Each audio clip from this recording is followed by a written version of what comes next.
corpus of upper level student papers, MICAs, and the third one, the academic word list of. Okay, let's move on to.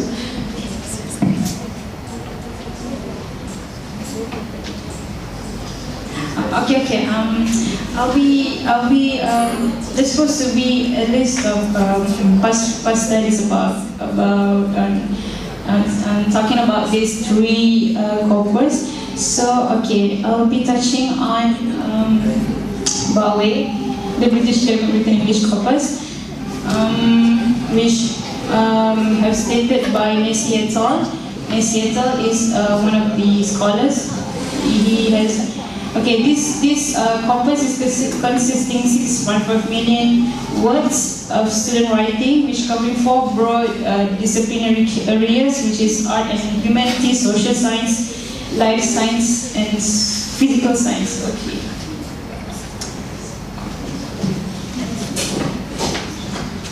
Okay, MICAs is another example of academic English of academic purposes in Corpus Academic Written English. So yeah, okay.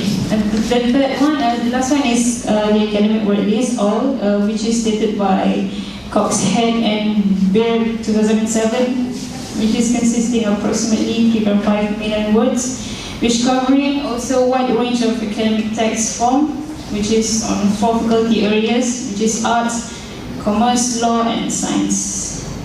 Okay, I think that's pretty much my part. Let's move on to Hari.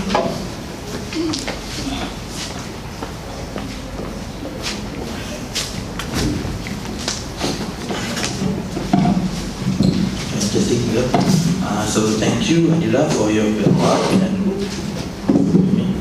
I'd like to continue with my own, which would be, what vocabulary input do my teaching materials provide? Which means my here refers to the teacher, the conductor of class. Next. Okay, so in this part, they have studies have been made in the sense of comparisons of linguistic features portrayed in academic writing textbooks and corpus-based research into language actually used in expert and student writing. Okay, Hardwood 2005, page 150, notes that textbooks are found to understate the enormous disciplinary variation in style and language which Corpus reveal. This is to say that the lack of specificity can mislead and distort, which the language used in Corpus is more specific and descriptive rather than in textbooks. Partridge 2002 discovered that published handbooks did cover some aspects of the research process, but they did not provide information on the content of individual chapters or the range of thesis types that his corpus study revealed. Again, proving the point that corpus-based research gives more information and detail about a certain subject. Next. Okay.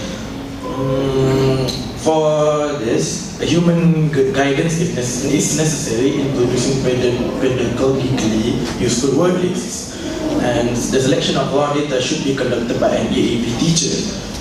In this, we aren't just saying EAP teachers in general, but EAP teachers with experience in the analysis and exploitation of language corpora. Even though only a few EAP teachers have been trained to do so. This research is also about how materials developers give serious consideration to theoretical and pedagogical aspects of materials design and development, whether local or international, commercial or non-commercial consumption can be found in Harvard. An absence of corpus data on which to base material development on an appropriate textbook, a number of teachers resort to the creation of in-house materials. Samuda 2005, page 235 notes that teachers engage in redesign, which is tweaking, adjusting and adapting materials to fit particular needs. This is to say that teachers often use replacements or substitutions for words and terms in order to explain to the class or the participants easily or to make it more simple.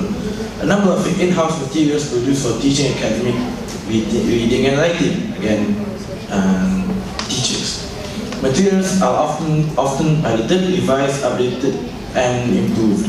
Stoller et al. 2006 found evidence that shows evaluation methods which involve feedback from different parties are important.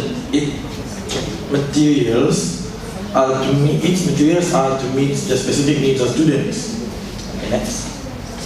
This is a table from the textbooks in page 393. Okay, next. The table is for the comparison of in-house materials and corpus materials. The table shows a list of keywords whose frequency is unusually high in comparison with some norm. The table is generated by Wordsmith Tools 5.0. The sample gotten is in-house EAP materials and a reference corpus consisting of the non-academic parts of the British National Corpus. The reason for this comparison is to ascertain to what extent academic vocabulary and discipline-specific vocabulary is included in the sample. Of in-house materials. Sorry about that. Next. Okay. For the findings, the most prominent words found are academic and project. They are academic words. Other academic words that can be found further down in the word list are sources, sections, and research in sublist 1. In sublist 2, there is conclusion, sublist 3, task and technology, sublist 7, topic and extract. There is however, some findings in the discipline-specific vocabulary, which are genetic, obesity, collocations, and thermal.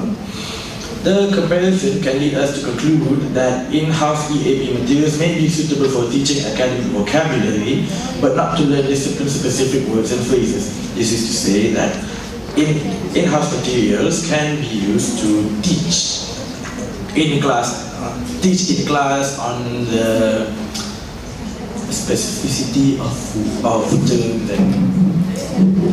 and the like. But okay. Thank you for your time. Next is Nadia.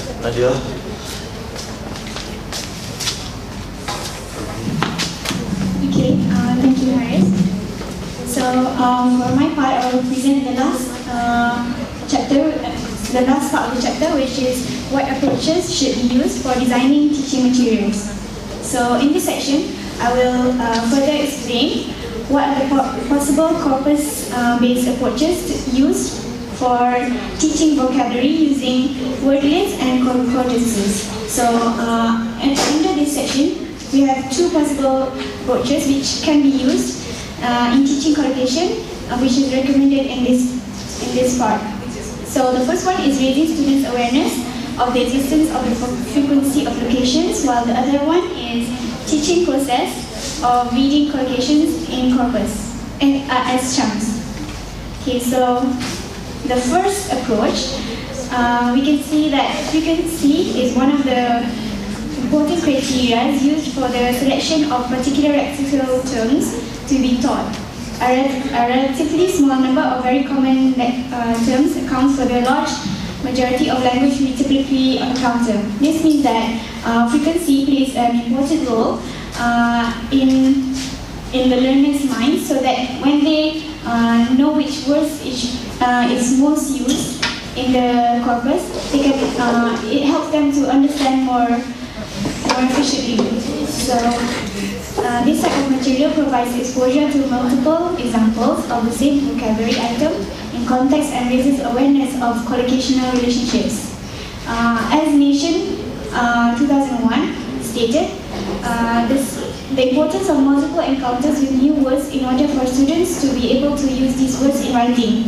So this means that the more they encounter the words, the more they can be common with the words and use them in their writing, because it's been frequently used, so they can understand and apply it in their vocabulary writing. So the next slide. The words selected in the corpus were driven on the basis of the following criteria. The first one is frequency. So frequency it means that the occurrence, how many times the words occur in the sentence corpus. B, which words are frequent. This means that the words which came up the most, the ones, for example, in the text, the word the, it comes out the most. And C, the words frequently used. It is the most common words used. And the students have no previous experience of these concordances, so it was hoped that the choice of familiar words would make their first encounter with the type of learning material less alien or threatening. So when they know that these words are used in the concordances, they can use their understanding to analyze the corpus. Okay, so for the second teaching process of reading collocations as chunks. What do they mean by reading collocations as chunks? The definition of chunks is any pair of group of words which are commonly found together or near one another.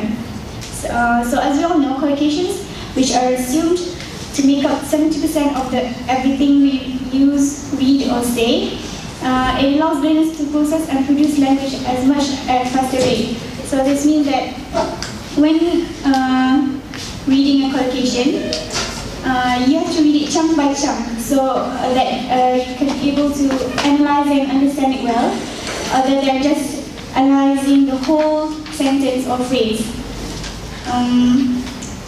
This also means that they can listen at the speed of speech and read quickly, like native speakers, provided that they can recognize multi-words rather than process everything word by word. So what is meant by reading by chunk is that as we read a certain text, we don't read every single word.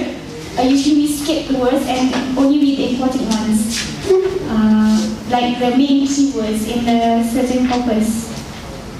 Okay. So this might suggest that vocabulary should be learned as chunks rather than individual words. So under collocation, there are four types of categories according by the strength. So the first one is unique collocation. Unique collocations is the words which have no other possible collocations. The next one is strong collocation. The collocations which are frequently used together. The third one is weak collocations. They occur, they're common, but they don't occur as much as the strong and unique collocations. And the last one is medium strength collocations. They are the ones which are used with the common words. So it's like the words that are used together with or the words that are used most in the frequency corpus. So if you notice, the patterns are usually used. They are usually read from left to right. As you can see, the study suggests that explicit teaching of lexical bundles is necessary. So the way that we read the corpus is like in chunks. For example, you can see in the Dr. Fida's teaches before how to read this way. For example, the main word is traffic. So we read it in chunks. It's all in one sentence. So we can say that, for example, the way we read it is from left to right. There was a terrible traffic jam around the Ring Road, and there was a terrible traffic light. The traffic light warden, and the traffic light is really heavy today. The traffic is really heavy today. And the last one is what is holding up the traffic. So it's read in chunks rather than a whole sentence. Traffic is the main word used. So as a conclusion, we can say that vocabulary acquisition is based on the design and development of teaching materials which are carefully compiled corpus of discipline in specific researchers which could be exploited to teach and designing EAP and ESP vocabulary. And the approaches that are used are the two ones I mentioned before, which are raising frequency awareness and also reading collocations chunk by chunk. So it is likely that frequency exposure to this type of material will enable students to recognize the use of keywords vocabulary in their discipline and the way they're writing and reading collocations.